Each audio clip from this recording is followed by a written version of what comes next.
Yang ni yang penting. Saya rasa yang ini penting. Ya. Jadi penilaian akhir tahap penguasaan murid, kita akan mula seperti mana yang tuan-tuan dan puan yang maklum, kita mula untuk mengisi buah pentaksiran terhadap budak bermula dari sekarang sehingga 30 November. Betul tak? Jadi sehingga 30 November semua murid sudah mempunyai TP masing-masing bagi setiap mata pelajaran sehingga 30 November. Jadi tak ada istilah pelajar yang tak ditaksir, tak boleh ditaksir kecuali ada kes-kes yang tertentu. Jadi menjelang 30 November ni, semua pelajar perlu mempunyai TP masing-masing bagi setiap mata pelajaran. Okey, dan kemudian pada awal Disember nanti, pelaporan tentang tahap TP murid tadi akan mula dilaporkan kepada pihak waris. Betul tak? Okey, kalau salah kena berikan sikit. Jadi mulai awal Disember nanti, pelaporan berkaitan dengan TP murid akan dilaporkan kepada waris. Okey. Setelah kita dapat TP murid, maka proses untuk bridging program pun bermula. Bermula bila? Dia akan bermula pada 2 Januari sehingga hujung Februari 2022. Saat ini saya akan ngomong tuan-tuan dan puan sedia makna. Okey. Jadi mulai Januari hingga Februari 2022 nanti, kita akan laksanakan yang dinamakan sebagai project program ataupun bridging program. Dia masuk dalam catch-up plan fasa 2. Yang fasa 1 tadi, yang pendekatan yang 5 tadi, dia akan dah habis sehingga 10 Disember. Tapi rakan-rakan penonton tanya, Cik Wadi, kalau kami nak buat juga nanti pada Januari yang hak 5 strategi nanti, boleh ke? Jawapannya amat digalakkan. Nah, jadi bila masuk saja Januari nanti, yang kita ada tempoh masa saya kira dalam kalender lebih kurang 8 minggu, maka proses inilah yang kita akan terpaksa kena lalui. Jadi yang ni yang saya nak detail sikit dengan rakan-rakan berkaitan dengan apa yang kita nak buat dalam program dalam bridging program nanti. Nah, okey. Okey, di sini kalau rakan-rakan tengok, satu dia namakan sebagai program intervensi. Intervensi ini untuk pelajar-pelajar yang belum menguasai tahap TP 3 ke bawah. Maknanya ada perkataan TP 1, TP 2. Dah dapat dah semua pelaporan berkaitan dengan TP murid, maka guru-guru subjek kena buat analisis masing-masing. Mana pelajar yang TP 1, mana pelajar yang TP 2, dan di sini saya nak cek sikit pada rakan-rakan pengetua. Waktu pemberian TP itu, proses penjaminan kualiti perlu dititikberatkan. Kerana kita tak mahu nanti timbul isu lunggukkan pada satu-satu TP. Guru dia ambil shortcut, dia hentam semua budak ke TP 1, TP 3. Ini yang sedang berlaku sekarang. Waktu kita kumpul data kali yang pertama, dia ambil shortcut, dia ambil semua pelajar-pelajar, dia buat TP 3. Dia rasa dia selamat. Kalau dia buat TP 1, dia nanti nak kena berjawab dengan penentua, dia nak kena berjawab dengan TP 3. Okay? Kadang-kadang tak celik juga cikgu-cikgu kita ni ya. Dia ambil semua, dia tunggu. Dan TP 6 pun dia tak mau bagi. Yang ni yang kata proses penjaminan kualiti perlu ditekankan. Kena ada sesi-sesi. Tengoklah, kadang-kadang untuk maklumat rakan-rakan kita kongsi di sini, bila kita dapat data di TP ni, kita boleh trace. Tengok cikgu yang sama saja. Dia ajar matematik darjah 2. Bila dia ajar matematik darjah 3, matematik darjah 6, semua kelas yang dia ajar, dia bagi 6. Dia bagi 3 semua. Ini yang sedang diusahakan oleh Puan Nur Azmin dan juga Cik Syahmi kita. Jadi waktu lunggukkan TP itu pun rakan-rakan tuan-tuan tengah ni. Okay.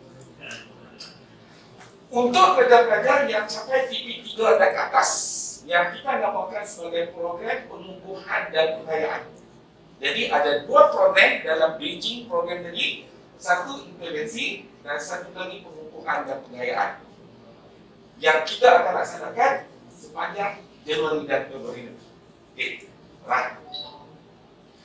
Walaupun TP kita dah bagi sehingga 30 November nanti, mulai Januari nanti, guru masih melakukan proses pentaksiran kepada murid. Contohnya kalau murid itu dapat TP1, adik dapat TP1, subjek PM, cikgu yang ajar PM, dia kena proses adik itu lagi sehingga TP adik itu boleh menggagak ke atas. Contoh, 30 November dapat TP1, tiba-tiba bulan Januari hijau dapat TP6. TP6 yang Januari itu tak dilaporkan. Pelaporan hanya sehingga 30 November saja.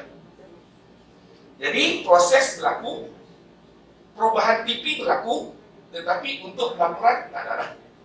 Yang itu mungkin tuan-tuan dan perempuan akan simpan untuk dijadikan sebagai TOB apabila pelajar itu dia naik ke tingkatan yang berikutnya.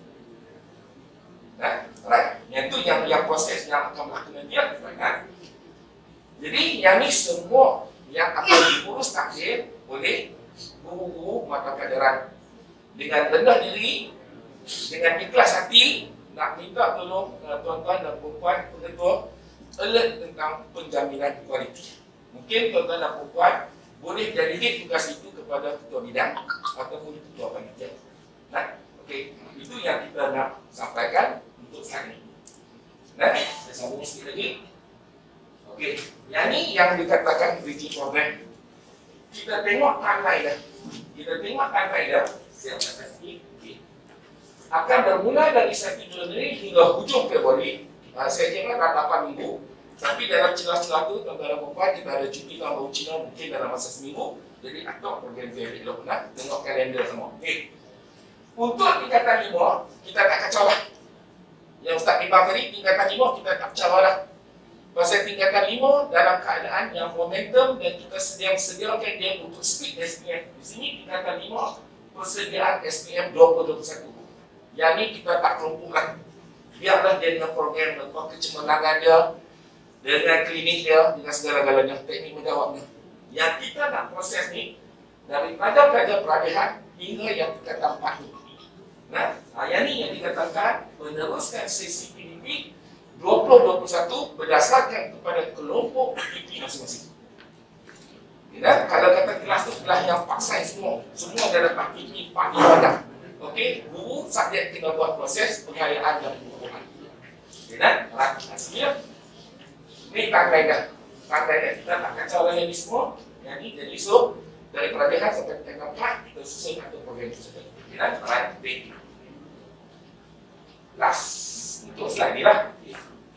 Untuk program intervensi, sama-sama kita cuba faham. Kategori murid yang perlu mengatasi ini yang saya sebut tadi, satu kelompok yang tak menguasai kemahiran asas 3M. Ini satu kelompok.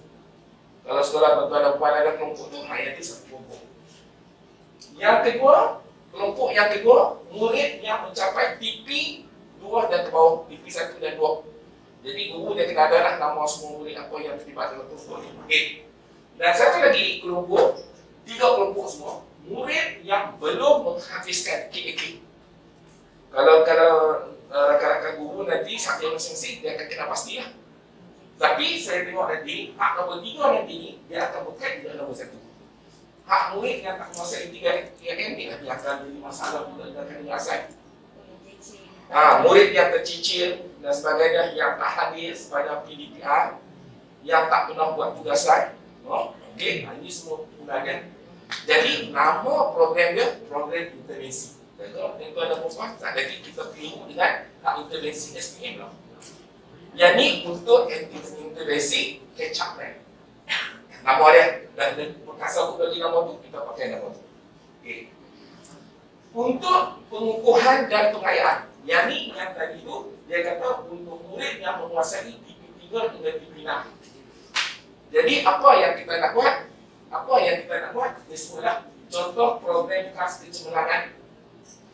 Okey, aktiviti pengukuhan yang ikut kesesuaian, ikut tindakan guru mata pelajaran masing-masing. Dia nak buat apa? Dia nak buat klinikal, dia nak buat quiz ke, dia nak buat scrap ke. Jadi dalam celah-celah ni, tuan-tuan dan puan-puan, dalam celah-celah ni mungkin kita nak buat project based learning. Yang salah satu daripada pendekatan dia itu. Dalam pendekatan ni dia ada project based learning kan? Projek berdasarkan projek kan? Mungkin di sini dia boleh buat untuk waktu pengukuhan dan pengayaan. Hak kumpulan yang tadi ni semua, cikgu nak kamu buat satu projek apa-apa. Jadi kamu buat dalam masa 2 minggu, kita tak lama tempoh dah. Jadi setiap bulan dia kena letak. Jadi, ya. Macam guna main tulis kan? Okay. Kita boleh fokus kepada amali dunia biofisik. Alhamdulillah. Yang itu yang salah yang dicadangkan oleh Cikgu Amir. Terima kasih Cikgu Amir. Okay. Nah, jadi sebab tu saya kata ilmu ni pun kita kena ada juga. Bukan tuan-tuan dan rakan-rakan guru dia kena ada juga. Sebab nanti bila dia nak buat program pengukuhan dan pengayaan, dia boleh juga. Nah, okey. Jadi yang tu sampai di sini. Yang tu lah sampai setakat ni. Apa yang kita perlu buat dalam tempoh masa sehingga Februari 2022. Okey. Boleh tak? Tak. Boleh tak? Nak jawab senang? Setakat ni okey tak? Kita lihat? Okey tak? Baik. Okey. Sikit lagi saya sentuh yang ni. Tak banyak saya sentuh sikit yang ni. Berkaitan dengan dua mampatan M2P. Sekali lagi Tuan Rashid kita tanya M2P tak boleh jawab. Tengok kiri kanan nanti lah. Saya share sikit berkaitan dengan konsep M2P. Manfaatan, pengukuhan dan pengayaan. Okey kan? Depan nak cakap depan pengetua ni Ustaz dia jadi ketak sikit lah. Jadi nak pegang apa ni pun tak apa. Tapi kalau dia sembang dengan cikgu Ana di sekolah tak apa. Di depan-depan ramai ni tengok, yang hebat-hebat ni saya benda ni. Dia jumpa Mr. Hu selalu tak apa, dia tengok di sini, tak boleh dekat ni. Ya dah, ada sedikit share dengan saya tak akan baca semua. Jadi kita pick yang penting-penting je lah. Okay. Sedikit berkaitan dengan strategi mampatan, penciptaan dan pengayaan. Yang ni yang akan kita guna dalam bridging program tadi. Nah, jadi yang akan penciptaan pengayaan. Yang ni sebenarnya dalam sumber buku. Jadi strategi dia sikit. Saya tak akan baca semua. Saya dah study dah, saya rasa apa yang patut saya sampaikan kepada rakan-rakan. Okay. Dia sebenarnya lebih kepada satu strategi untuk melaksanakan PDP je. Nah, jadi sekali lagi macam mana proses nak buat ada slide di bawah. Dia sebagai satu strategi kita nak laksanakan PDP, nak memastikan murid dah menguasai kandungan asas dalam kurikulum kita tu. Nah, okay. Yang lain itu saya rasa tak apa. Cuma dalam strategi ni, guru dia perlu kena mampakkan kandungan kurikulum. Dia kena mampak, dia kena kompres. Apa nak kompres? Tak lagi dalam slide berikut. Dan bila kurikulum itu dimampakkan, dikompres, maka akan berlakulah secara teorinya, secara tak langsung akan berlakulah penciptaan dalam kandungan kurikulum. Bila kurikulum kita yang luas tu banyak, bila kita mampakkan dia, jadi secara indirectly dia akan menyebabkan berlaku penciptaan. Maksudnya kurikulum ini cepat boleh dihabiskan. Okay? Dan dapat dilaksanakan dan dibuat mengikut kesesuaian kebolehan dan keupayaan murid. Ini teorinya lah, secara teori. Okay? Alright, yang lain tak ada apa, saya dah slide baca semua, tak ada apa. Okay, right, next. Ni. Jadi, perkara yang satu kita nak tengok kena mampak. Okay? Kemudian yang kedua, ada penciptaan dia, kita harap akan berlaku penciptaan bila kita macam saya sebut tadi, kita macam Puan Nurul sebut tadi, kita tengok dalam standard kandungan kita, mana-mana elemen yang boleh kita cantumkan, kita akan cantumkan. Okay, jadi guru-guru mata pelajaran dia akan maklum lah benda ni, dia akan maklum lah sebab daripada buat penjajaran kurikulum tu yang ada kandungan asas, kandungan tambahan dan kandungan pelengkap, sebenarnya dah buat pun tu. Cuma dia pakai cari kemahiran-kemahiran yang sama. Okay. Dan kemudian akan berlaku proses pengayaan. Jadi saya rasa teorinya tak penting. Yang saya tuan-tuan nak ingat apa yang nak buat, macam mana nak buat. Okay. Nak buatnya macam ni. Okay. Ini proses nak buat. Strategi pelaksanaan. Okay. Daripada di SKP, panitia kena duduk sama-sama. Kemudian kena cari standard kandungan dan standard pelajaran yang kita nak kompres, yang kita nak mampakkan, macam yang Puan Nurul sebut tadi. Kemudian kita kena rancang satu proses PDP. Yang ni yang maksud kita rancang proses PDP ni, yang kita boleh gunakan mana-mana pendekatan yang 5 tadi ni ataupun lebih daripada itu. Okay. Jadi, bila kita dah rancang ni, kita dah buat contoh, kita nak buat project based learning. Kita buat satu projek, okey, buat project based learning, okey. Kemudian kita laksanakan satu prauji. Prauji ini bukan dalam bentuk yang formal. Mungkin kita boleh buat soal slidik, mungkin kita boleh buat Google Form, mungkin kita boleh buat soalan quiz, nak dapat dapatan awal dulu. Sebab nanti bila kita nak tengok di hujung tu nanti dia akan ada pasca ujian dah. Yang kita buat tadi tu, yang guru-guru buat tadi, dia ada impak ataupun dia tak ada impak. Okey, mungkin dia buat 10 soalan quiz yang berkaitan dengan projek yang budak-budak buat tadi. Okey. Bila dah dapat prauji ni, guru dia dah boleh mula kelompokkan murid.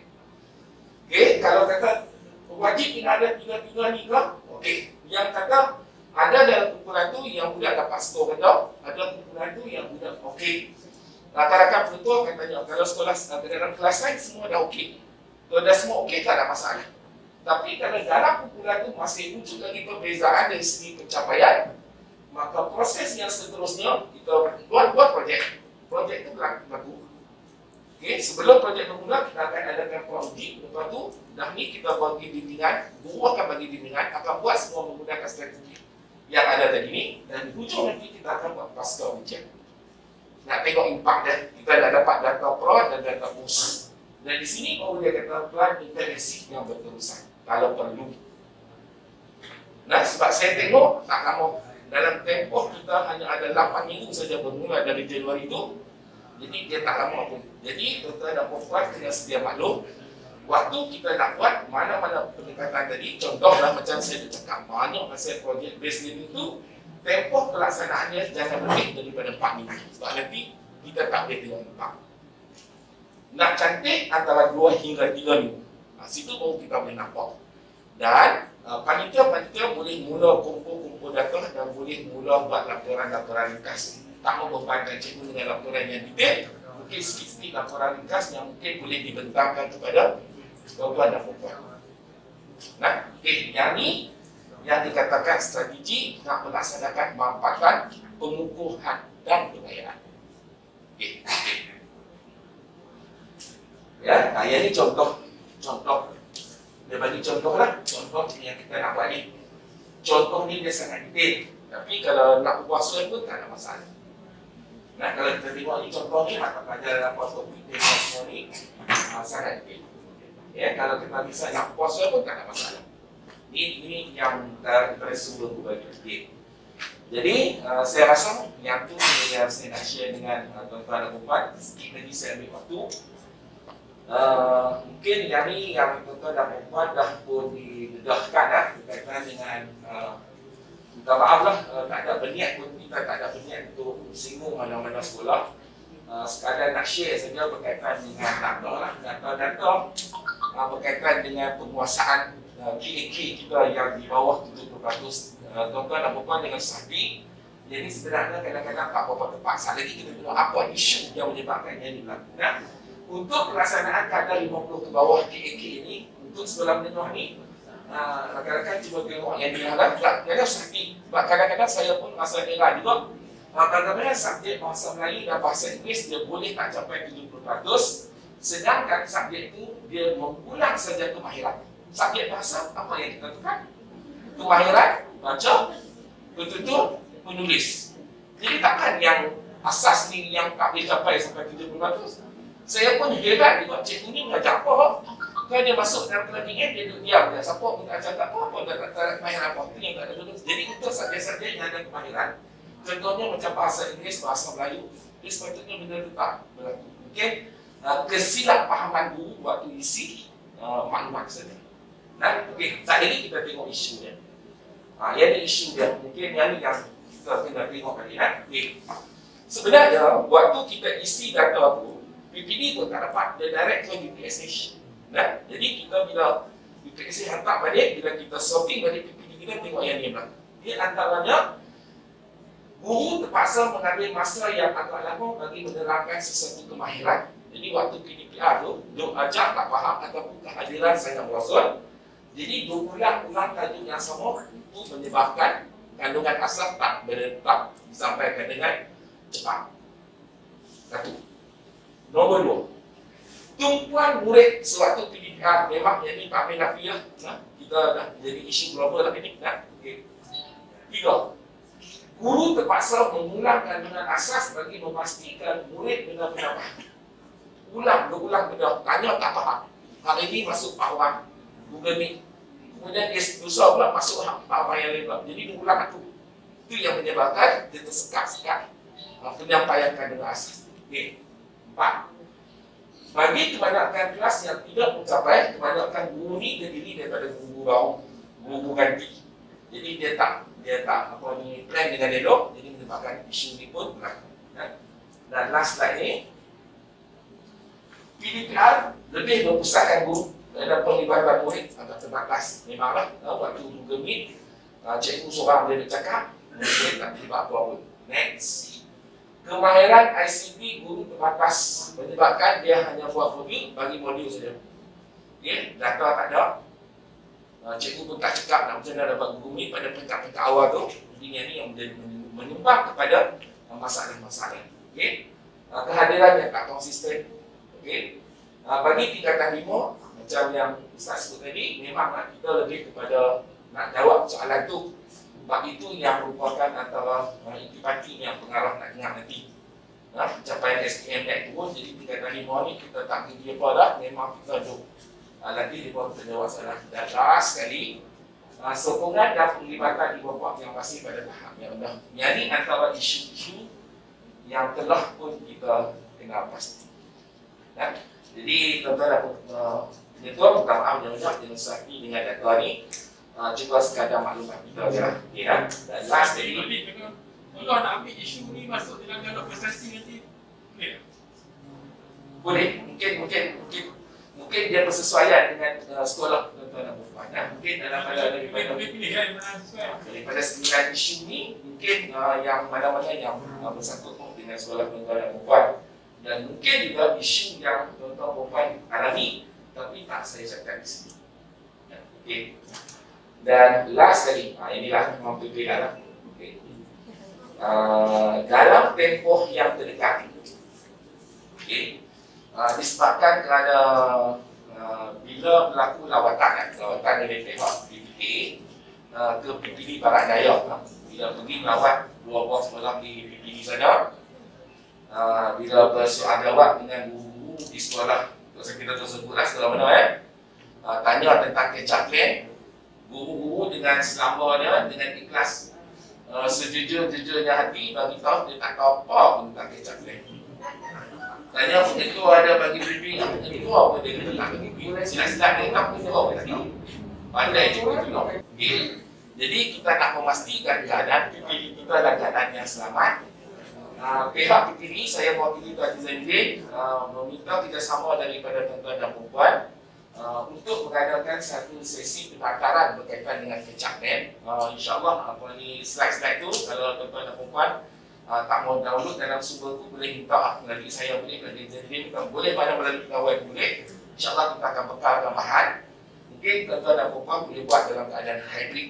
Kalau tuan-tuan mentua sangat banyak urusan saya faham ni, mungkin boleh pas kepada PPD takbiran untuk laksanakan satu penataran berkaitan dengan catch-up plan kepada semua warga sekolah kita supaya kita bagi alert.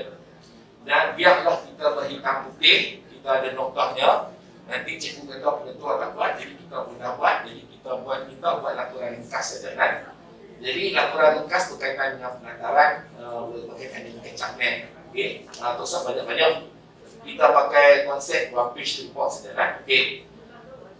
Okey, kemudian macam ni. Kalau tuan-tuan dah buat, biar 6 minggu ngajarlah apa pun. Okey, sila-sila nak ngajar apa pun dah. Jadi kita pun tak boleh tengok perancangan apa yang cikgu nak buat dalam tempoh 6 minggu. Jadi supaya kita nak perancangan itu disusun dengan rapi 6 minggu, secara tak langsung saya bantu tuan-tuan dan puan. Jadi kita boleh tengok dalam masa 6 minggu apa program panitia yang kita nak buat. Dan ujungnya kita boleh dapat apa. Berbanding dengan kita lepas saja buatlah apa-apa. Jadi secara tak langsung kita dapat kiriman. PDP berlaku, budak belajar dan projek bridging program juga berjalan.